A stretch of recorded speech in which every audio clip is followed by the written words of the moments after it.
नमस्कार, मैं हूं सुब्रत भट्टाचार्य और आप देख रहे हैं योग करवट न्यूज। जब से योग गुरु बाबा रामदेव ने कोरोना की दवाई कोरोनिल को लॉन्च किया तभी से वे विवादों में है। एक और राजस्थान में उनके खिलाफ एफआईआर दर्ज की जा रही है तो आयुष मंत्रालय ने उनकी दवाई का विज्ञापन करने से इजाज़त देने के लिए मना कर दिया। बाबा रामदेव का दावा है कि उनकी दवाई से कोरोना का इलाज हो सकता है। उन्होंने कहा कि 3 दिन में 60% और 7 दिन में 100% मरीज ठीक हो गए। हमारे साथ इसी मुद्दे पर बात करने के लिए आज आयुर्वेद के जानकार डॉक्टर हरिओम मुदगल और आयुष विभाग गाजियाबाद के डॉक्टर कुलदीप जी हैं। साथ में हमारे स्वास्थ्य रिपोर्टर शोभा भारती है। डॉक्टर मुदगल जी, ये बताइए, बाबा रामदेव ने जो दावा किया है उस पर आखिर लोगों को संदेह क्यों है? कुछ अच्छा ठीक, कुछ जल्दी में जो हुआ है, क्योंकि 10 तारीख को लाइसेंस का अप्लाई किया, 12 को लाइसेंस मिल गया और 22 को दवाई लॉन्च कर दी। इसमें लोगों को संदेह हो गया। अगर 2 महीने लगते और अगर इसको 2000, 4000, 6000 पेशेंट पर इसको अप्लाई किया जाता और टेस्टिंग पूरी ली जाती तो शायद इस पर संदेह न होता। कारण क्या है कि आयुष विभाग ने पहले भी इन दवाइयों को, जो उन्होंने दवाइयाँ दी हैं, आयुष विभाग ने पहले से उनको निर्देशित कर रखा है और उन दवाइयों के अंतर्गत ही वो दवाई बनी हुई होगी। लेकिन अभी पूरा फार्मूला चूँकि हम लोगों के सामने नहीं है तो उस विषय में कुछ कहना तो संभव नहीं है। लेकिन जल्दबाजी में जो हुआ, इस पर संदेह लोगों का बना हुआ है और वो संदेह जायज़ भी है। कारण क्या है कि औषधि का मामला है और आयुर्वेद एक ऐसी चिकित्सा प्रणाली है कि जिसके अंदर सब चीज़ों का ट्रीटमेंट है। लेकिन आज के ज़माने में उसको सिद्ध करना बहुत आवश्यक है कि जो आप कह रहे हैं उसको आप प्रूव भी कर रहे हैं या नहीं कर रहे हैं। इसलिए इस पर संदेह होना थोड़ा हो गया है। वैसे उन्होंने प्रयास अच्छा किया है, उन्होंने जो बनाया है वो बहुत अच्छा है, वो होगा। लेकिन अभी उसके लिए रिसर्च की आवश्यकता है, उस पर अनुसंधान की आवश्यकता है और उसको देखना चाहिए और कुछ दिन तक और लोगों पर देखकर फिर उसको निर्णय करना चाहिए कि ये कैसी औषधि है। बाबा ने जो फॉर्मूला दिया या जो उसमें तत्व इस्तेमाल किए हैं, जैसे गिलोय है, अश्वगंधा है, तुलसी है, ये सारी चीज़ें तो जैसे नज़ला जुकाम वगैरह रोकने के लिए कारगर है, तो फिर संदेह क्यों? ऐसा है कि ये जो व्याधि है ये हमारे यहाँ संक्रामक रोगों में कफज व्याधि में आती है। असलियत में ये जो वायरस है वो बहुत तीव्र वायरस है और ये नोज के द्वारा, मुख के द्वारा अंदर जाता है और ये फेफड़ों तक प्रभाव पहुंचाता है। आजकल आधुनिक प्रणाली में जो बीमार ठीक हो रहे हैं वो भी सारी ज़िंदगी ठीक नहीं हो सकते, उनको भी दोबारा प्रभाव हो सकता है। इसलिए ये तो सारी ज़िंदगी ठीक रहने का प्रभाव है और सब लोगों को इसके लिए अवेयरनेस होना पड़ेगा।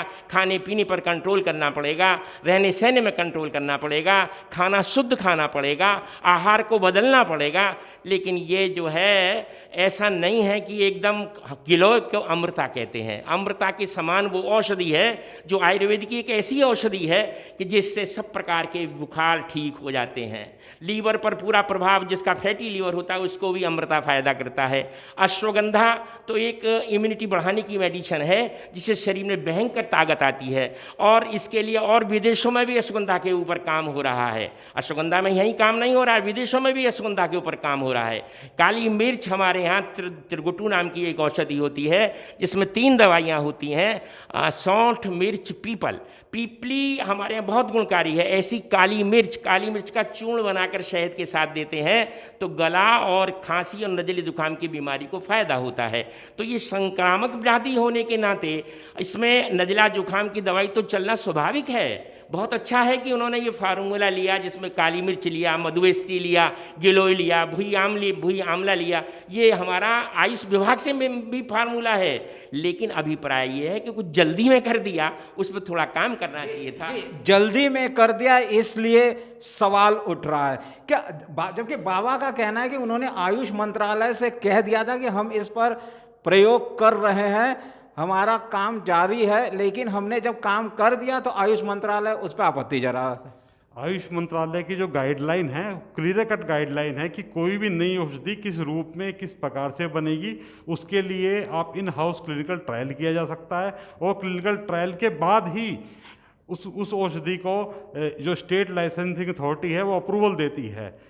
अभी तक ये पता लगा है कि उन्होंने जो अपना जो किट बनाई है वो किसी अन्य नाम से किट का उन्होंने इशुएंस लिया है, और जो प्रमोशन दे रहे हैं वो कि अन्य नाम से कर रहे हैं। ये एक जांच का विषय है, तो विभाग इसके अंदर जो समुचित जांच है वो करेगा, और जांच करके जो उचित निर्णय होगा वो सबके बीच में होगा। उन्होंने जो प्रयास किया है, ये प्रयास उनका काबिले तारीफ है कि जो वैश्विक महामारी है इस दिशा में लोगों को कष्ट से बचाने के लिए वो एक अच्छा प्रयास कर रहे हैं, और हम आशा करते हैं कि उनका प्रयास जो है यदि अच्छा है तो वो सभी लोगों के काम आए, और आगे जैसी भी स्थिति रहेगी सरकार द्वारा सभी को अवगत करा दिया जाएगा इस विषय में। शोभा जी से पता करते हैं कि जब बड़े अस्पतालों में ये कोरोना का खर्चा करीब 15 से 18 लाख रुपए आ रहा है और लोग दे भी रहे हैं, और ऐसे में अगर 500 रुपए में कोरोना के इलाज वो दवाई दे रहे हैं बाबा रामदेव, तो इस पर आपत्ति क्यों? एक बार हम कम से कम ट्रायल तो कर सकते हैं, लेकिन सरकार ने ट्रायल पे भी रोक लगा दी है। हाँ, ये बात सही है कि सरकार ने जो है फिलहाल ट्रायल पर रोक लगाई है। अगर ये दवाई वाकई में कही जाए कि इससे 100% मरीज ठीक हो सकते हैं तो दवाई का इस्तेमाल करना चाहिए, लेकिन उससे पहले इसका क्लिनिकल ट्रायल बहुत ज़रूरी है, क्योंकि पूरी दुनिया की नज़र इस समय इस देश पर भी है, और इस तरीके से आयुष मंत्रालय भी जो है अपनी तरफ से इम्यूनिटी बूस्टर बढ़ाने के लिए दवाई दे रहा है। तो डॉक्टर मुदगल ने जैसे अभी कहा कि भाई ग्लोए है और बहुत सारी चीज़ें हैं जो जिससे मरीज ठीक हो सकते हैं, लेकिन 100% मरीज अगर कोरोना से ठीक हो रहे हैं, इस बारे में आप डॉक्टर मुदगल ज़्यादा अच्छा बता सकते हैं। अच्छा, एक सवाल डॉक्टर साहब ये है, डॉक्टर कुलदीप जी से हम ये जानना चाह रहे हैं कि आयुष मंत्रालय करता क्या है? उसका इस अगर कोरोना से कोई सी दवाई का इजाज़त करता है, उसके परमिशन लेने की क्या प्रक्रिया है, क्या काम है? देखिए, आयुष विभाग जो दवाइयों की परमिशन देता है वो इन हाउस क्लिनिकल ट्रायल्स के ऊपर देता है। कोई भी चिकित्सा संस्था या रिसर्च संस्था किसी भी दवाई के अपने इन हाउस चिकित्सकों के साथ ट्रायल कर सकती है। ट्रायल की रिपोर्ट सरकार को जमा कर सकती है, सरकार उस रिपोर्ट को वेरीफाई करेगी, उसके बाद ही वो दवा मार्केट में लॉन्च की जा सकती है। अब उन्होंने जैसे दावा किया है कि हमारी दवाई से इतने रोगी ठीक हो गए हैं और 60% रोगी ठीक हो गए हैं, इतनों को इतने में फ़ायदा मिला है, ये एक जांच का विषय है।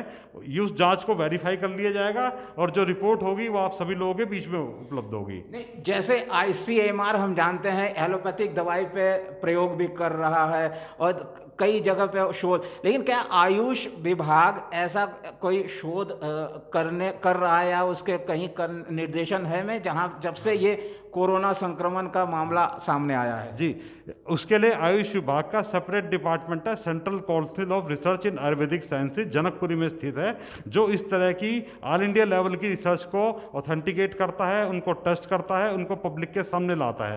पहले भी CCRS ने इस तरह की बहुत सारी रिसर्च की हुई हैं जो अलग अलग रोगों में काम करती थी, और ये जो इस समय तो ये जो शोध हो रहा है ये आयुर्वेद पे ही हो रहा है? ये आयुर्वेद, CCRS जो है केवल आयुर्वेद पर शोध करती है, आयुर्वेद की दवाइयों पर शोध करती है। ICMR भी आयुर्वेद की दवाइयों में शोध करने में मदद करती है। कुछ क्लिनिकल ट्रायल अभी भी चल रहे हैं, 4 दवाइयाँ आयुर्वेद की ICMR इस समय टेस्ट कर रहा है, जिसमें गिलोय है, आयुष 64 है, च्यवनप्राश है।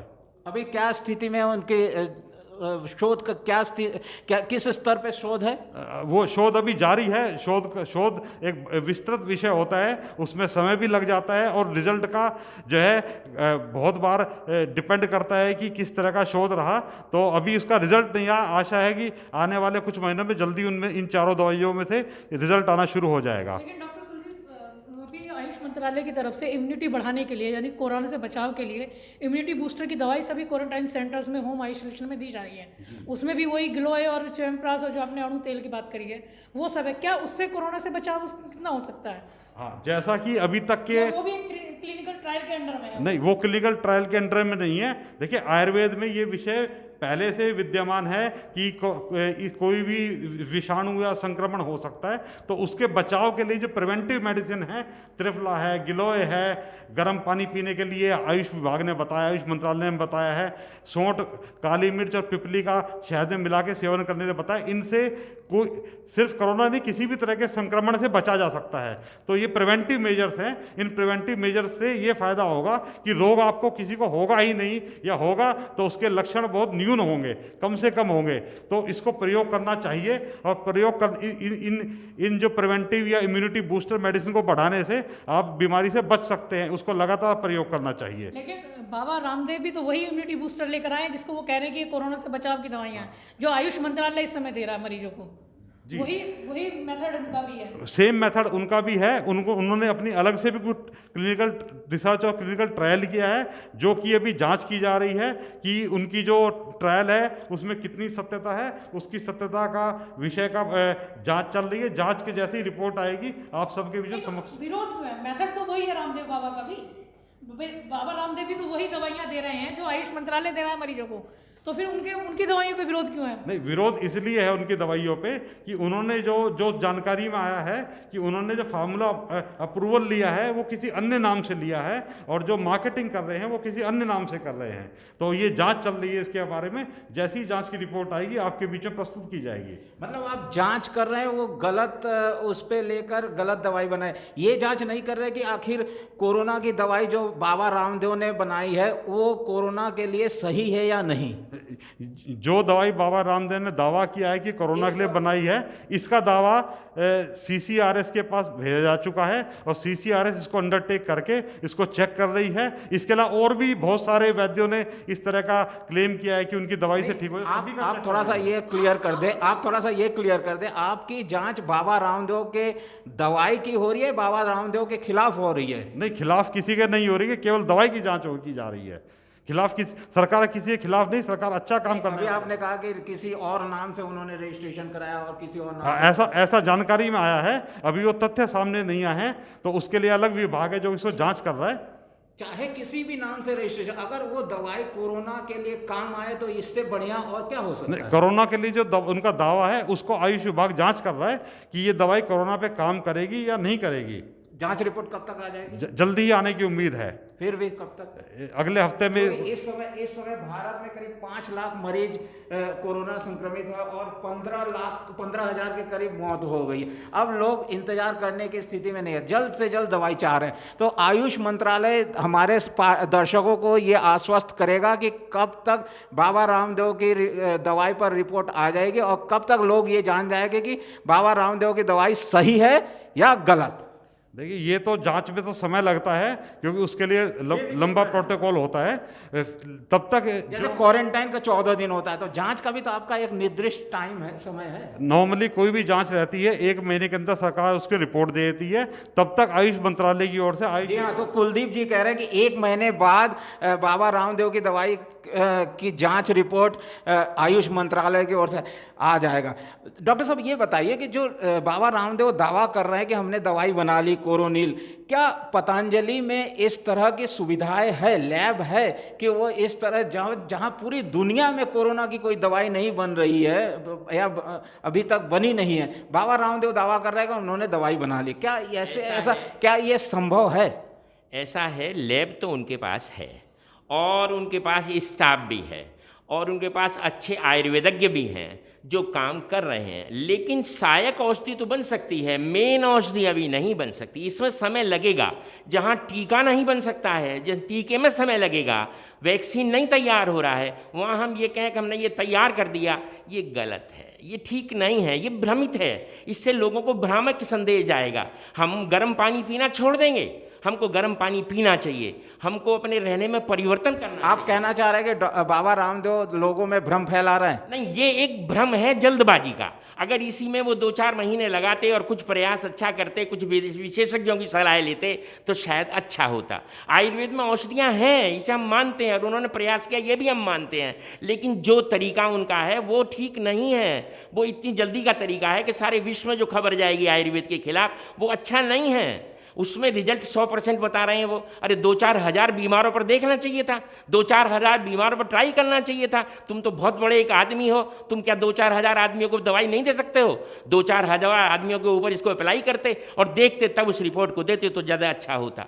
आयुर्वेद में सब कुछ है, लेकिन ढूंढने वाला कोई आदमी है जो नहीं। आयुर्वेद में कोरोना का इलाज है? सर पहली बात तो जो आप पूछ रहे हैं ये तो बहुत ही गंभीर बात है। जो कोरोना में तो अभी इसका आयुर्वेद में इलाज हो सकता है, होगा, लेकिन किसी को भी अभी नहीं मालूम है। अभी तो इसकी बीमारी का ही जानकारी नहीं है। अभी तो केवल ये है कि भाई इसका वैक्सीन तैयार नहीं है, ये वायरस बहुत ख़राब है और ये वायरस अब हवा में मिलने वाला है।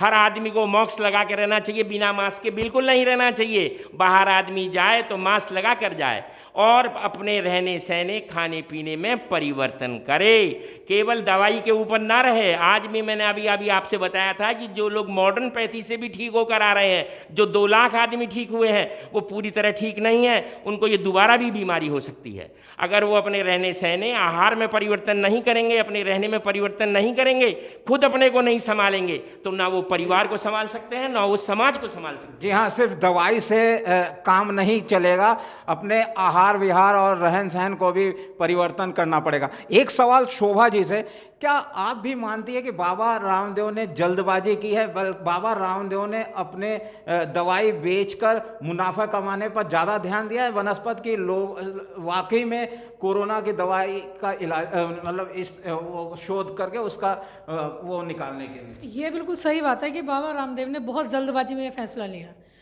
प्रॉपरली एक क्लिनिकल ट्रायल होता, उसके बाद उस दवाई को जो है आयुष मंत्रालय से स्वीकृति मिलती है और उसके बाद उसे जारी करते हैं। रही बात मुनाफे की, तो मुनाफा तो कह नहीं सकते, लेकिन ये ज़रूर है कि इतना बहुत जल्दबाजी में उन्होंने ये फैसला लिया। इसकी वजह से हो सकता है कि आयुष दवाइयों को लेकर जो है पूरे दुनिया में आवाज़ उठे, उसके खिलाफ लोग उसे संदेह कि इस चीज़ से भी देख सकते हैं, अगर उसमें कोई 100% मरीज अगर उसके ठीक नहीं हुए तो। जी हाँ, अगर थोड़ा सा इंतज़ार करते और क्लिनिकल ट्रायल के बाद बाबा रामदेव इसे लॉन्च करते तो ज़्यादा अच्छा होता। अब पता करते हैं, हम बात करते हैं कोरोना को लेकर। कोरोना में जैसा कि मैंने पहले ही बताया कि इस समय देश में 5 लाख से ऊपर केस है और करीब 15,000 लोगों की जानें चली गई। अब जो स्थिति है सर, आप आयुष मंत्रालय आयुष विभाग से है, अब जो स्थिति है पूरे देश में, उसको किस तरह से देख रहे हैं? क्या इसके बाद लॉकडाउन एक वजह है लगाना, या हमें दवाई पर ही निर्भर रहना पड़ेगा? इसके लिए जो आयुष विभाग की ओर से गाइडलाइन है, सोशल डिस्टेंसिंग और कुछ दवाइयाँ जो कि आयुष मंत्रालय ने रिकमेंड की है, उत्तर प्रदेश सरकार की ओर से लखनऊ से वो दवाइयाँ लगभग सभी जिलों में पहुँच गई हैं। और उसके अंदर अणु तेल है, उसके अंदर अगस्त हरित की है, उसके अंदर च्यवनप्राश है, उसके अंदर जो है संजीवनी वटी है, आयुष 64 है। ये सभी दवाइयाँ लगभग हर जिले में पहुँच गई हैं और CMO और CDO साहब के माध्यम से जो रोगी एक्टिव केसेज हैं उनको हर एक जिले में स्थापित राजकीय आयुर्वेदिक चिकित्सालयों के माध्यम से बांटा जा रहा है। हमारा स्टाफ उसके अंदर लगा हुआ है। गाजियाबाद और हापुड़, ये 2 जिले का चार्ज हमारे पास है। इन 2 जिलों से के लिए 2000 रोगियों के लिए दवाई लगभग अभी तक बढ़ चुकी है और नई दवाई आती जाएगी जो कि लगातार बांटती जाएगी। अब इस रोग को से बचने का तरीका क्या है? रोग से बचने का तरीका यह है, एक तो आप सोशल डिस्टेंसिंग को फॉलो करें, गर्म पानी पिएं और जो आयुष विभाग की रिकमेंडेड दवाई हैं, जो शास्त्रोक्त दवाई हैं, जिसको आयुष मंत्रालय ने ग्रीन झंडी दी हुई है कि आप इनको निश्चिंत होकर ले सकते हैं, उनको प्रयोग किया जाए। कोई ऐसी भी दवाई है जिससे लोग लेना चाहे ताकि कि कोरोना होने की संभावना ही ना हो? हाँ, ये जो दवाइयाँ आयुष विभाग ने रिकमेंड की है, ये क्लिनिकल ट्रायल और अपने जो अनुभवी वैद्य हैं उनसे परामर्श के बाद रिकमेंडेड की हैं कि इन दवाइयों को लेने से आप हो सकता है कोरोना से बच जाएं। इसमें श्योर शॉट अभी तक नहीं है, लेकिन उम्मीद है जो पुराना चिकित्सीय अनुभव है उसके अनुसार कि इससे कोरोना होने के चांस आपको नहीं के बराबर होंगे। बाकी अभी ये क्योंकि नया वायरस है, नया रोग है, एकदम से कहना बड़ा मुश्किल काम है। जी हाँ, जैसे अभी आपने कहा कि आयुष मंत्रालय अपनी तरह से इम्यूनिटी बूस्टर बांट रहा है, लेकिन इस समय जो है कोरोना से बचाव के लिए, इम्यूनिटी बढ़ाने के लिए बहुत ज़्यादा भ्रम की स्थिति बनी हुई है। कोई कुछ कह रहा है, कोई कुछ कह रहा है। कोई क्लियर गाइडलाइन है इसको लेकर कि क्या इस्तेमाल किया जाए इम्यूनिटी बूस्टर बनाने के लिए? जी बिल्कुल, आयुष मंत्रालय की क्लियर गाइडलाइन है। उसके डिफरेंट PDF पोस्टर आयुष मंत्रालय द्वारा जारी किए गए हैं। और मैं आपके चैनल के माध्यम से दर्शकों से ये अपील भी करना चाहूँगा कि किसी भी अपने आप से या किसी अनजान स्रोत से प्राप्त की हुई जानकारी को या अनजान स्रोत से प्राप्त की हुई औषधि को ना लें। जो आयुष विभाग ने रिकमेंडेड गाइडलाइन दी हैं, केवल जो रिकमेंडेड दवाइयाँ हैं केवल उन्हीं को लें। जो आयुष विभाग की दवाई है वो बहुत सस्ती है और सब जगह सर्वसुलभ है।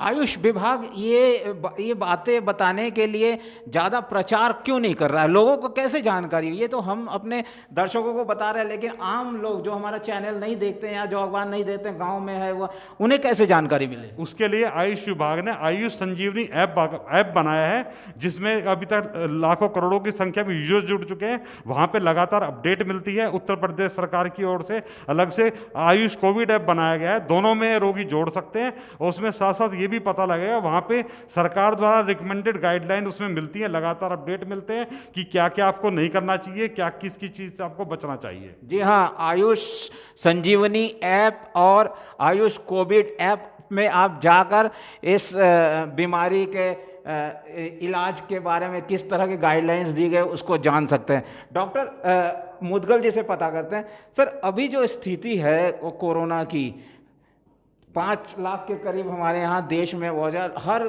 जगह पे ये एक भय है इसको लेकर, कोरोना को लेकर। तो इसमें आयुर्वेद से अब क्या संदेश देना चाहते हैं कि लोग किस तरह से बचाव करें? आयुर्वेद में जैसे हम जानते हैं कि हमारे दादी के नुस्खे भी बहुत काम आते थे, कभी वो हो गया तो नीम, वो तुलसी के पत्ते ले लो, काली मिर्च ले लो। तो क्या आप अपना हमारे दर्शकों को क्या बताएंगे कि छोटी मोटी अगर बुखार या गले में खराश वराश हो तो क्या करें? देखिए, ऐसा है, कोरोना अभी हमारे साथ चलेगा, ये अभी रुक नहीं सकता। जो 5 लाख पेशेंट हैं, ये जरूरी है कि धीरे धीरे 1 महीने के अंदर ये कम होने लगेगा और 1 महीने के बाद इसका प्रभाव तो बहुत दिन तक रहेगा। अब हमको केवल जागृति, जन जागृति बनानी होगी, शासन प्रशासन के साथ चलना होगा कि जो निर्देश वो हमको दें उसको साधारण व्यक्ति भी माने। उनसे कहें गर्म पानी पीना है तो पीना है, चाय पीनी है तो पीनी है, काली मिर्च खाना है तो खाना है। कहने का मतलब है कि इम्यूनिटी जब तक शरीर में नहीं बढ़ेगी, प्रतिरोधात्मक शक्ति जब तक शरीर में नहीं बढ़ेगी, तब तक हम कोरोना से दूर नहीं हो सकते। जो उनका नियम है कि मास्क पहनना चाहिए और हमको सोशल डिस्टेंसिंग करना चाहिए, हमको लोगों से दूर रहना चाहिए, भीड़ भाड़ वाले इलाके में नहीं जाना चाहिए, इन सब नियमों को फॉलो करना हर व्यक्ति का अनिवार्य विषय है। हर व्यक्ति को, जब हर व्यक्ति शासन प्रशासन की तरह जुड़ जाएगा और जब ये जन जागृति बन जाएगी तो कोरोना हमसे बहुत दूर भाग जाएगा।